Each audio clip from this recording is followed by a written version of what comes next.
പിതാവിന്റെയും പുത്രന്റെയും പരിശുദ്ധാത്മാവിന്റെയും നാമത്തിൽ ആമേൻ.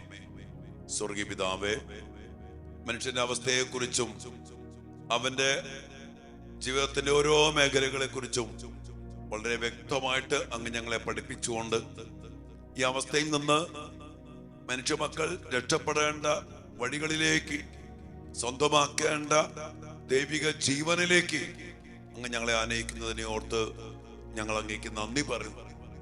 കർത്താവെ, അടിസ്ഥാനങ്ങളെ ക്രമപ്പെടുത്തുവാൻ, നഷ്ടപ്പെട്ടു പോയ ദൈവിക ജീവൻ തിരികെ പിടിക്കുവാൻ, അതിനുവേണ്ടി ഈശോ ഞങ്ങൾക്ക് വേണ്ടി ചെയ്ത കുരിശിലെ ബലിയുടെ രക്ഷാകര രഹസ്യങ്ങളെ തിരിച്ചറിവോടെ സ്വീകരിക്കുവാൻ, അങ്ങനെ നഷ്ടപ്പെട്ടു പോയ പ്രതാപം തിരിച്ചു പിടിക്കാൻ ഞങ്ങൾക്കിടയാകട്ടെ.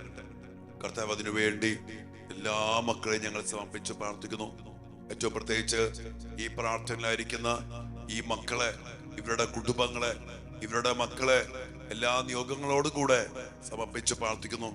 കർത്താവെ, അവിടുത്തെ വലിയ ഇടപെടല് ഈ മക്കളുടെ ജീവിതത്തിൽ ഉണ്ടാകട്ടെ. അങ്ങയുടെ യഥാർത്ഥമായ ദൈവികമായ ഈ രഹസ്യങ്ങൾ മനസ്സിലാക്കി അതിനനുസരിച്ച് ജീവിക്കുവാൻ ഞങ്ങൾക്ക് ഇടയാകട്ടെ എന്ന് ഞങ്ങൾ പ്രാർത്ഥിക്കുന്നു. അതിനായിട്ട് കർത്താവ് ഈശോ മിശിഹായുടെ കൃപയും പിതാവായ ദൈവത്തിന്റെ സ്നേഹവും പരിശുദ്ധാത്മാവിന്റെ സഹവാസവും വിശുദ്ധ കുരിശിനാൽ മുദ്രിതമാക്കപ്പെട്ട സംരക്ഷണവും നൽകി ദൈവമായ കർത്താവിന്റെ പ്രിയപ്പെട്ട മക്കളെ നിങ്ങളെ അനുഗ്രഹിക്കട്ടെ, നിങ്ങളുടെ കുടുംബങ്ങളെ അനുഗ്രഹിക്കട്ടെ, നിങ്ങളുടെ മക്കളെ അനുഗ്രഹിക്കട്ടെ. നിങ്ങളെല്ലാ നിയോഗങ്ങളിലും സർവാധിപനും സർവശക്തനുമായ കർത്താവ് അതിശക്തമായിട്ട് ഇടപെടട്ടെ എന്ന് അങ്ങയുടെ നാമത്തിൽ, യേശുവിന്റെ നാമത്തിൽ പ്രാർത്ഥിക്കുന്നു. അനുഗ്രഹിക്കട്ടെ മക്കളെ. പ്രിയപ്പെട്ട ദൈവമക്കളെ, ഇന്ന് നമ്മൾ ചിന്തിക്കുന്ന വലിയൊരു വിഷയം അധപ്പതിച്ചു പോയ മനുഷ്യന്റെ അവസ്ഥയും അതിന്റെ അടിസ്ഥാനപരമായ കാരണങ്ങളും അതിനുശേഷമുള്ള അവന്റെ ജീവിതത്തെ കുറിച്ചുമൊക്കെ നമ്മൾ കണ്ടു. ആദത്തിന്റെ പാപം, ഹവ്വായുടെ പാപം, മനുഷ്യകുലത്തിന് നഷ്ടപ്പെട്ടു പോയ ദൈവകൃപ, അതിലൂടെ ഭൂമിയിൽ മനുഷ്യരുടെ ദുഷ്ടത വർദ്ധിച്ചു. ആ അവസ്ഥയിൽ നിന്ന് നമ്മിലേക്കൊക്കെ കടന്നു വന്ന വലിയൊരു മേഖലയാണ്, അവസ്ഥയാണ് ജന്മപാപത്തിന്റെ മേഖല. ജന്മപാപത്തോടെ ജനിക്കുന്നൊരവസ്ഥ. 51 സങ്കീർത്തനത്തിന്റെ 5-ാം വചനത്തില് ദാവീദ് പറയുന്നുണ്ടല്ലോ, അമ്മയുടെ ഉദരത്തിൽ ഉരുവായപ്പോഴേ ഞാൻ പാപിയാണ്. ഉരുവായപ്പോൾ തന്നെ പാപാവസ്ഥ. കത്തോലിക്ക സഭയുടെ മതബോധന ഗ്രന്ഥം 402, 403 ഈ ജന്മപാപത്തെ കുറിച്ച് പറയുമ്പോൾ പഠിപ്പിക്കുന്ന കാര്യമുണ്ട്. ആദ്യ മാതാപിതാക്കളുടെ പാപത്തിലൂടെ ജഡമായി പോയ മനുഷ്യന്റെ പ്രജനനത്തിലൂടെയാണ് ഉത്ഭവ പാപം പിൻതലമുറകളിലേക്ക് കൈമാറ്റം ചെയ്യപ്പെടുന്നത്. ജഡമായി പോയ മനുഷ്യൻ ജഡികാസക്തിയോടെ പരിക്രമം ചെയ്യപ്പെടുന്ന ദാമ്പത്യ ബന്ധം, ആ ബന്ധത്തിൽ ജഡികാസക്തിയുടെ സാന്നിധ്യമുണ്ട്. ആ ആസക്തിയോടെ, ജഡത്തിന്റെ ആസക്തിയോടെ പരിക്രമം ചെയ്യപ്പെടുന്ന ദാമ്പത്യ ബന്ധത്തിലൂടെ ഒരു കുഞ്ഞുരുവാകുമ്പോൾ, ആ ഉരുവാകുമ്പോൾ തന്നെ പാപത്തോടെ ജനിക്കുന്ന അവസ്ഥ. ഇനി മറ്റൊരു കാര്യമുണ്ട് മക്കളെ, ഈ പാപത്തിന്റെ ശക്തി, ജഡത്തിന്റെ ശക്തി അതിശക്തമായിട്ട് ഒരു മകളിലേക്ക് ഉരുവാകുമ്പോൾ തന്നെ കടന്നു വരും. അതുകൊണ്ട് തന്നെ ഈ പാപത്തിന്റെ ശക്തി അതുപോലെയുണ്ട്. ഇനി ചിലപ്പോഴെങ്കിലും ഞാൻ പറയും, ഒരു ദാമ്പത്യ ബന്ധമൊക്കെ ദമ്പതിമാര് പുലർത്തുമ്പോ നല്ലപോലെ ഒരുങ്ങി വിശുദ്ധിയില് കുമ്പസാരിച്ച് കുർബാന സ്വീകരിച്ച് ദൈവ കൃപയിൽ എന്തുമാത്രം നിറഞ്ഞു നിൽക്കാമോ അവസ്ഥയിൽ വേണം ദാമ്പത്യ ബന്ധം പുലർത്തി മക്കൾ ജനിക്കാൻ. മദ്യപാനാവസ്ഥയിൽ ജനിക്കുന്ന മക്കള്, ജഡികാസക്തിയിൽ ജനിക്കുന്ന മക്കള്, അല്ലെങ്കിൽ വെറുപ്പില്, വിദ്വേഷത്തില്, തിന്മയുടെ അവസ്ഥയിലൊക്കെ ജനിക്കുന്ന മക്കള്, ഒരു തിരസ്കരിക്കപ്പെട്ട അവസ്ഥയിൽ ജനിക്കുന്ന മക്കള്, ഇങ്ങനെയൊക്കെ ഉത്ഭവത്തിൽ തന്നെ ജനിക്കുമ്പോ ആ കുഞ്ഞിലേക്ക് ആ നിമിഷം തന്നെ ആ പാപത്തിന്റെ അതിശക്തി കടന്നു വരും. ഇന്ന് നമ്മുടെ മക്കളെ നമ്മൾ കുറ്റം പറയുമ്പോ, അല്ലെങ്കിൽ പലതിനെ നിയന്ത്രിക്കാൻ ശ്രമിക്കുമ്പോ, ഈ ജന്മപാപത്തിന്റെ ഉരുവായ ഒരവസ്ഥയിലുള്ള പാപത്തിന്റെ അവസ്ഥകൾ, മാതാപിതാക്കള്, അതുമായിട്ട് ബന്ധപ്പെട്ട ഒത്തിരി സ്വാധീനങ്ങൾ നമ്മുടെ മക്കളിലേക്ക് കടന്നു വരുന്നുണ്ട്. ആന്തരിക സൗഖ്യത്തിന്റെ മേഖലയും മറ്റൊക്കെ നമുക്കറിയാം പ്രിയപ്പെട്ടവരെ. അതുകൊണ്ട് ഈ പാപത്തിലൂടെ ഈ ഒരു അവസ്ഥ വരികയാണ്. കത്തോലിക്ക സഭയുടെ മതബോധന ഗ്രന്ഥം 407 ഇതുമായിട്ട് ബന്ധപ്പെട്ടൊരു കാര്യം പറയുന്നുണ്ട്. മാമോദിസയെ കുറിച്ച് പറയാ. മാമോദിസയിലൂടെ നഷ്ടപ്പെട്ടു പോയ ദൈവകൃപ തിരിച്ചു കിട്ടും, ദൈവബന്ധം പുനഃസ്ഥാപിച്ചു കിട്ടും.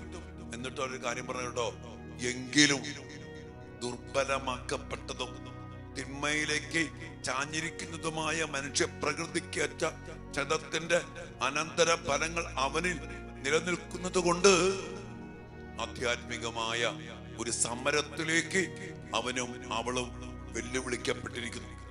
ഇത് വലിയൊരു രഹസ്യം, വലിയൊരു സത്യമാണ്. അതായത് മാമോദിസ കിട്ടി, എങ്കിലും മനുഷ്യന്റെ അവസ്ഥ എന്താണ്? ദുർബലമാണ്, വലിയ ബലമൊന്നുമില്ല. എങ്ങോട്ട ചായ്വ്? തിന്മയിലേക്ക് ആ ചായ്വ്. നമ്മുടെ മനുഷ്യ പ്രകൃതിയെ കുറിച്ച് പറയാ, ദുർബലമാണ്, വലിയ ബലമൊന്നുമില്ല, മാത്രമല്ല തിന്മയിലേക്ക് ചാഞ്ഞിരിക്കുക. അതുകൊണ്ട് ഒരു ആത്മീയ സമരം, ആധ്യാത്മികമായ സമരം, നമ്മൾ സമര സഭയിലാണ്. അതുകൊണ്ട് നമ്മൾ ഈ അവസ്ഥകളൊക്കെ മനസ്സിലാക്കിക്കൊണ്ട് ഈ സമരം ചെയ്യണം. തിന്മയിലേക്ക് നമ്മുടെ മക്കളോടത്തേക്ക് അവർക്ക് അങ്ങോട്ട ചായ്വ്, നമുക്കും എന്തിലേക്ക് ചായ്വ്? തിന്മയിലേക്ക് ചായ്വ്.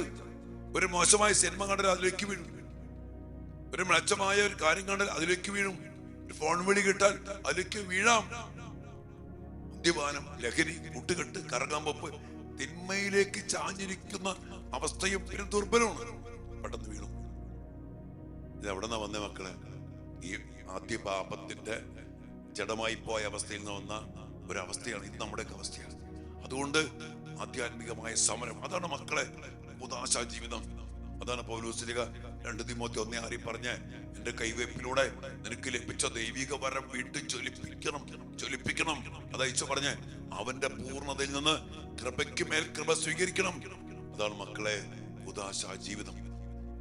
അതുകൊണ്ട് ഞാൻ പറഞ്ഞു വരിക, നമ്മുടെ ഒരു അവസ്ഥ, അതുകൊണ്ട് ദൈവത്തെ വിട്ട് ജഡമായിട്ട് മാറി ജീവൻ നഷ്ടപ്പെട്ടു പോയ അവസ്ഥയിൽ രക്ഷപ്പെടണമെങ്കിൽ അതിന്റെ അവസ്ഥ, രക്ഷപ്പെടേണ്ട വരാമത്തെ ദുർബലമാണ്, തിന്മയിലേക്ക് ചായ്വാണ്, പാപത്തിന്റെ ആസക്തി എപ്പോഴും നമ്മെ കീഴ്പ്പെടുത്തും.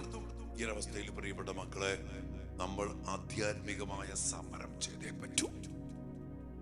അതുകൊണ്ട് ദേവാലയം, ഉദാശകള്, പ്രാർത്ഥന, കൃപയില് നിലനിർത്താനുള്ള ദൈവബന്ധം. അതുകൊണ്ടാണ് 2026 നമുക്ക് ദൈവം തന്ന സന്ദേശം എന്താണ്? അടിസ്ഥാനം കൃപാ ജീവിതം, ദൈവൈക്യ ജീവിതം. അതിലേക്ക് വരണം. അതുകൊണ്ട് ഈ നോമ്പുകാലത്തിലേക്ക് പ്രവേശിക്കുമ്പോ അതുകൊണ്ട് ഈ വലിയ ആഴ്ചയിലേക്ക് നാം പ്രവേശിക്കുമ്പോ ഈ അടിസ്ഥാനങ്ങളൊക്കെ മനസ്സിലാക്കി ആ കൃപ ജീവൻ കർത്താവ് തരുന്ന ആ വലിയ രക്ഷാകര രഹസ്യങ്ങളിലേക്കൊക്കെ ആഴത്തിൽ വന്ന് നമ്മുടെ അവസ്ഥകൾ, നമ്മുടെ മക്കളുടെ അവസ്ഥകൾ, നമ്മുടെ കുടുംബത്തിൽ നമ്മുടെ പ്രിയപ്പെട്ട അവസ്ഥകൾ ഇതെല്ലാം ഉണ്ട്. ആരും മോശക്കാരല്ല മക്കളെ. ഇതുപോലുള്ള പല കാര്യങ്ങളും ഈ മക്കളെ വീഴ്ത്തിക്കളയുന്നു, തകർത്ത് കളയുന്നു. പല പാപത്തിലേക്ക്, തിന്മയിലേക്ക്, ലജ്ജതയിലേക്ക്, വഴിപ്പിഴച്ച ജീവിതത്തിലേക്ക്, ലഹരിയിലേക്ക് വീഴ്ത്തിക്കളയുന്നു. ഇതിൽ നിന്നൊരു മോചനം കിട്ടണമെങ്കിൽ കർത്താവിന്റെ കുരിശിലെ ബലി നമ്മളതിലേക്ക് വരും. വിശ്വനുഗ്രഹിക്കട്ടെ മക്കളെ.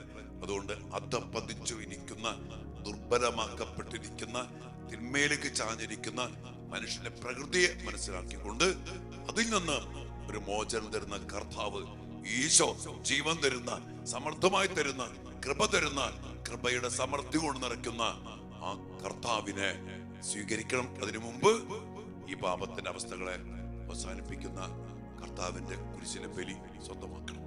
അതിലേക്ക് നമ്മൾ കടന്നു വരും. അനുഗ്രഹിക്കട്ടെ. വലിയ പ്രാർത്ഥനയോടെ വികാര സ്ഥാനത്തിൽ നമുക്ക് അല്പസമയായിരിക്കാം. അനുഗ്രഹിക്കട്ടെ മക്കളെ. എല്ലാ മക്കൾക്കൊക്കെ മനസ്സിലാക്കാൻ വേണ്ടി പ്രാർത്ഥിക്കാം. വീണ്ടും അച്ഛൻ പറയാണ്, ഈ ദിവസങ്ങളൊക്കെ നിങ്ങൾ ഒത്തിരി പ്രാർത്ഥിക്കണം. അനേക മക്കൾക്ക് ഇത് ഷെയർ കൊടുക്കണം. ഈ ദൈവിക രഹസ്യങ്ങൾ അറിഞ്ഞ് ആശകൾ സ്വീകരിച്ച് കർത്താവിനെ സ്വന്തമാക്കി കൃപാ ജീവിതത്തിലും ദൈവൈക്യ ജീവിതത്തിലും നമ്മൾ വളരണം മക്കളെ. ഇല്ലാണ്ട് നമ്മളോ നമ്മുടെ മക്കളോ നമ്മുടെ കുടുംബമോ രക്ഷപ്പെടില്ല. ഈ ഒരു ആത്മീയതയ്ക്ക് വേണ്ടി നമ്മുടെ മക്കളെ സമർപ്പിച്ചൊന്ന് പ്രാർത്ഥിച്ച്, നമ്മുടെ മക്കളുടെ അവസ്ഥകളൊന്ന് പരിശോധിച്ച്, നിന്റെ കുഞ്ഞെങ്ങനെ ഉണ്ടായേ, ഏത് സമയത്തുണ്ടായേ, ഏത് അവസ്ഥയിലുണ്ടായേ നമ്മൾ ഓർക്കണം. കുഞ്ഞുങ്ങളെ കുറ്റം പറഞ്ഞിട്ട് കാര്യമൊന്നുമില്ല. അതുകൊണ്ട് പ്രിയപ്പെട്ട മക്കളെ, എല്ലാം മനസ്സിലാക്കി ആത്മീയതയ്ക്ക് നമ്മുടെ മറ്റെല്ലാ കാര്യങ്ങൾക്കും അടിസ്ഥാനപരമായ ഒരു കാരണമുണ്ട്. ആത്മീയത ഒക്കെയാണോ, ബാക്കിയെല്ലാം ശരിയാവും. ആത്മാവിനാൽ ജഡത്തിന്റെ വ്യാപാരങ്ങളെ നിഗളിക്കുന്ന ഒരു ആത്മീയ ജീവിതം, അത് മാത്രമാണ് രക്ഷപ്പെടുത്തുള്ളൂ. പാപത്തിൽ നിന്ന്, ദുശീലത്തിൽ നിന്ന്, വഴക്കിൽ നിന്ന്, തെറ്റായ അവസ്ഥയിൽ നിന്നൊക്കെ നമുക്ക് നമ്മുടെ മക്കൾ രക്ഷപ്പെടുത്തണോ? ഒറ്റ വഴിയുള്ളൂ. മക്കൾക്ക് വേണ്ടി പ്രാർത്ഥിക്കുക, നമുക്ക് വേണ്ടി പ്രാർത്ഥിക്കുക, കുടുംബങ്ങൾക്ക് വേണ്ടി പ്രാർത്ഥിക്കുക, തീർച്ചയായിട്ടും സഭയ്ക്കും ലോകം മുഴുവനും വേണ്ടിയൊക്കെ പ്രാർത്ഥിക്കുക. രക്ഷാകര വഴി കർത്താവ് ഒരുക്കിയിട്ടുണ്ട്. ആരും നശിച്ചു പോകാതെ രക്ഷ പ്രാപിക്കാൻ യേശുവിലൂടെ രക്ഷാതാവായ ദൈവം പൂർത്തീകരിച്ചിട്ടുണ്ട്. സ്വീകരിക്കാം തിരിച്ചറിവോടെ. ഈശോ അനുഗ്രഹിക്കട്ടെ. ആമേൻ. പരിശുദ്ധ പരമ ദിവ്യകാരുണ്യ ഈശോയ്ക്ക് നേരവും ആരാധനയും സ്തുതിയും പുകഴ്ചയും ഉണ്ടായിരിക്കട്ടെ. ദിവ്യകാരുണ്യ ഈശോയെ, ദൈവികമായ രഹസ്യങ്ങൾ ഞങ്ങൾക്ക് വെളിപ്പെടുത്തി തന്നുകൊണ്ട് ഞങ്ങളുടെ അവസ്ഥയെക്കുറിച്ചുള്ള വ്യക്തമായ ബോധ്യം അങ്ങ് ഞങ്ങൾക്ക് മനസ്സിലാക്കി തരികയാണല്ലോ. ജന്മപാപത്തോടെ ജനിച്ചവരാണ് ഞങ്ങള്. പാപത്തിന് ശക്തി ഞങ്ങളുടെ മേലുണ്ട്. നന്മ ഇച്ഛിച്ചിട്ടും തിന്മ പ്രവർത്തിക്കുന്ന ദുർഭഗമായ അവസ്ഥയാണ് ഞങ്ങളുടേത്. കാരണം ഞങ്ങൾ തിന്മയിലേക്ക് ചാഞ്ഞിരിക്കുന്നവരും ദുർബലരുമാണ്. അതുകൊണ്ട് ഈ സമരസഭയില് ആത്മീയമായ ഒരു യുദ്ധത്തിലേക്ക് ഞങ്ങൾ വെല്ലുവിളിക്കപ്പെട്ടിരിക്കുമ്പോ കർത്താവേ, അതറിഞ്ഞ് ഉദാശകളിലൂടെ അങ്ങയെ സ്വന്തമാക്കി, അങ്ങയുടെ ജീവന്റെ സമൃദ്ധി സ്വന്തമാക്കി, അങ്ങയിൽ നിന്ന് ലഭിക്കുന്ന കൃപയ്ക്ക് മേൽ കൃപ സ്വീകരിച്ച് ജീവിക്കാനുള്ള അനുഗ്രഹം അങ്ങ് ഞങ്ങൾക്ക് നൽകണമേ. ഈശോയെ, അതിനു വേണ്ടിയാണല്ലോ, ആ ജീവൻ തരാൻ വേണ്ടിയാണല്ലോ അങ്ങ് ഈ ഭൂമിയിലേക്ക് വന്നത്. അങ്ങ് ആ ജീവൻ തരുന്ന രക്ഷാകര പ്രവൃത്തികളെ തിരിച്ചറിഞ്ഞുകൊണ്ട് അങ്ങയെ സ്വന്തമാക്കാൻ കർത്താവെ ഞങ്ങളെ അനുഗ്രഹിക്കണം. വലിയ ആഴ്ചയിലേക്ക് ഞങ്ങൾ പ്രവേശിക്കാൻ പോവുകയാണ്. ഞങ്ങളുടെ അവസ്ഥകളൊക്കെ മനസ്സിലാക്കി വലിയ ആഗ്രഹത്തോടെ, വലിയ തീഷ്ണതയോടെ അങ്ങയിലേക്ക് തിരിയുവാൻ, അങ്ങാണ് ഞങ്ങളുടെ ഏകരക്ഷകൻ, അത് തിരിച്ചറിഞ്ഞ് തിരിയുവാൻ ഞങ്ങൾക്ക് ഇടയാകട്ടെ, ഞങ്ങളുടെ മക്കൾക്ക് ഇടയാകട്ടെ. എൻ്റെ മക്കളെ, രക്ഷപ്പെടാന് ഈ വഴിയുള്ളൂ, ഈശോയാകുന്ന വഴിയുള്ളൂ. ഈ സത്യം അറിഞ്ഞ് നമുക്ക് നമ്മുടെ മക്കളെ സമർപ്പിക്കാം. നമ്മുടെ മക്കള് ഈശോയിലേക്ക് അടുക്കട്ടെ, ഈശോയ്ക്ക് വേണ്ടി ആഗ്രഹിക്കട്ടെ, ഈശോ നൽകുന്ന ജീവൻ സ്വീകരിക്കട്ടെ. കർത്താവിന്റെ വലിയ കരുണയിലേക്ക് ഈശോയെ ഞങ്ങളുടെ എല്ലാ മക്കളെയും സമർപ്പിച്ച് പ്രാർത്ഥിക്കുന്നു. ഞങ്ങളുടെ കുടുംബങ്ങളെ സമർപ്പിക്കുന്നു. ഞങ്ങളെ ഓരോരുത്തരെയും സമർപ്പിച്ച് പ്രാർത്ഥിക്കുന്നു. പരീക്ഷ എഴുതുന്ന മക്കള്, പരീക്ഷയ്ക്ക് വേണ്ടി കാത്തിരിക്കുന്ന മക്കള്, റിസൾട്ടിന് വേണ്ടി കാത്തിരിക്കുന്ന മക്കള്, പല മക്കളും പരീക്ഷ എഴുതി പാസ്സായിട്ട് പോലും വിദേശത്ത് പോകാൻ പറ്റാത്ത മക്കള്, ജോലി കിട്ടാത്ത മക്കള്, കർത്താവ് എല്ലാ മക്കളെ സമർപ്പിച്ച് പ്രാർത്ഥിക്കുന്നു. അപ്പം കർത്താവെ, പല പല ദുശ്ശീലം കടിമപ്പെട്ട്, പാപത്തിന് കെണിയിപ്പെട്ട് രക്ഷപ്പെടാൻ പറ്റാത്ത വിധം ഒത്തിരി ജഡികാസക്തികൾക്ക്, തിന്മകൾക്ക് അടിമപ്പെട്ടു പോയ മക്കള്, ഉത്ഭവ സമയം മുതല് ഒത്തിരിയേറെ മുറിവേറ്റ മക്കള്, ക്ഷതമേൽപ്പിക്കപ്പെട്ട മക്കള്, പിശാചിന് പല വിധത്തിലും അധികാരം കിട്ടാൻ കാരണമായ മക്കൾ, കർത്താവേ, വീണുപോയ മക്കൾ, ചാഞ്ഞിരിക്കുന്ന അവസ്ഥയിൽ നിന്ന് അതിൽ വീണുപോയ മക്കൾ, എല്ലാ മക്കളെയും സമർപ്പിക്കുന്നു. കർത്താവേ, അവരെ പെട്ടുകിടക്കുന്ന കെണിയിൽ നിന്ന്, കുടുങ്ങിക്കിടക്കുന്ന വലയിൽ നിന്ന് അവരെ അങ്ങ് വിടുവിക്കണം, മോചിപ്പിക്കണമെന്ന് ഏറ്റവും താഴ്മയോടെ, എളിമയോടെ പ്രാർത്ഥിക്കുന്നു. ഞങ്ങളുടെ മക്കളെ അങ്ങേ തിരുഹൃദയത്തിലേക്ക് പ്രതിഷ്ഠിക്കുന്നു ഈശോയെ. ദിവ്യകാരുണ്യത്തിലേക്ക് സമർപ്പിക്കുന്നു ഈശോയെ. അങ്ങയുടെ കുരിശിലേക്ക് സമർപ്പിക്കുന്നു ഈശോയെ. അങ്ങേ തിരുമുറിവുകളിലേക്ക് സമർപ്പിക്കുന്നു ഈശോയെ.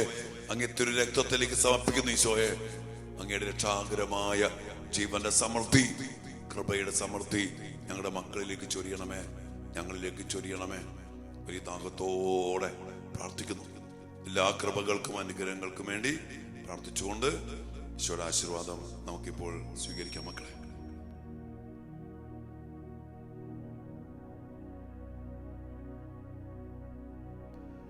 പരിശുദ്ധ ശരീരത്താലും വിലയേറിയ രക്തത്താലും ആപത്തിൻ കരകളിൽ നിന്നും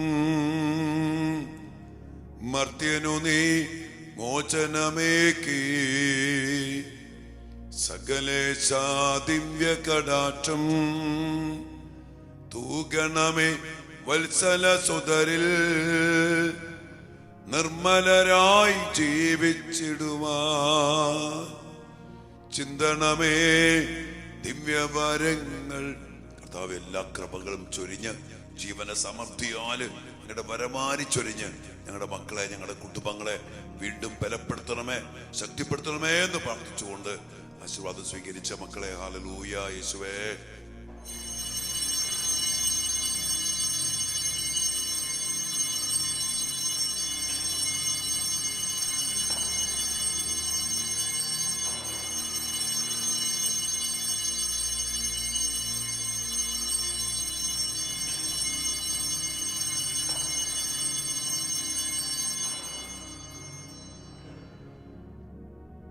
പരിശുദ്ധ പരമ ദിവ്യകാരുണ്യ ഈശോയ്ക്ക് എന്നേരവും ആരാധനയും സ്തുതിയും പുകഴ്ചയും ഉണ്ടായിരിക്കട്ടെ.